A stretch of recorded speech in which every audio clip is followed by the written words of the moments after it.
There you go. You have a good day. Whenever Farrah Brown begins to get congested, she immediately turns to a centuries-old method of clearing her sinuses, the neti pot. At first I was a little hesitant because of the whole idea of using neti pot or using something to stick up your nose to drain out of the other end, but it actually works.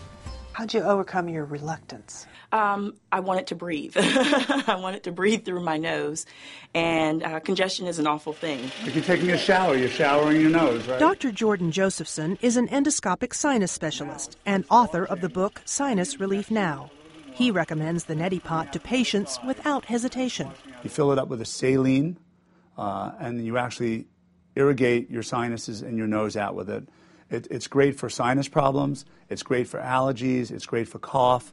It washes all the pollution out of your nose, the infection out of your nose, and whatever you're allergic to that may be in your nose, it'll wash that out as well. There was a study done out of the University of Wisconsin which found that the neti pot was just as or more effective in some cases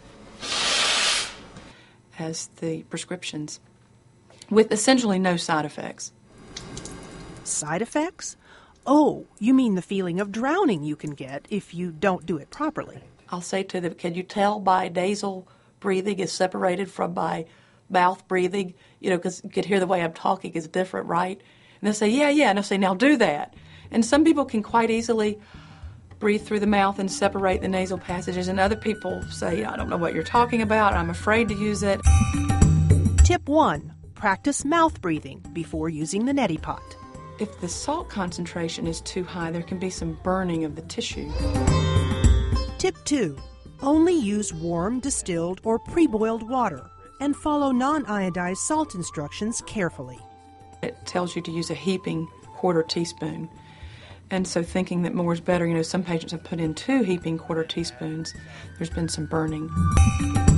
Tip 3. If you add an herbal wash to the mix, read the label closely. Some of the washes contain zinc, which can temporarily reduce the sense of smell, so you might want to look for a wash that's zinc-free. We don't recommend the use of the washes in pregnant women, although the use of the salt water in the neti pot is fine. And tip 4.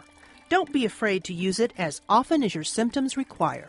You would use the neti pot whenever there's any sinus or nasal congestion, and it can be used anywhere from once a day to once a week. When I can feel that post-nasal drip or my sinus is starting to act up, that's when I start using it and keep it from actually turning into something where I could potentially be out of work for a couple of days or even on an antibiotic.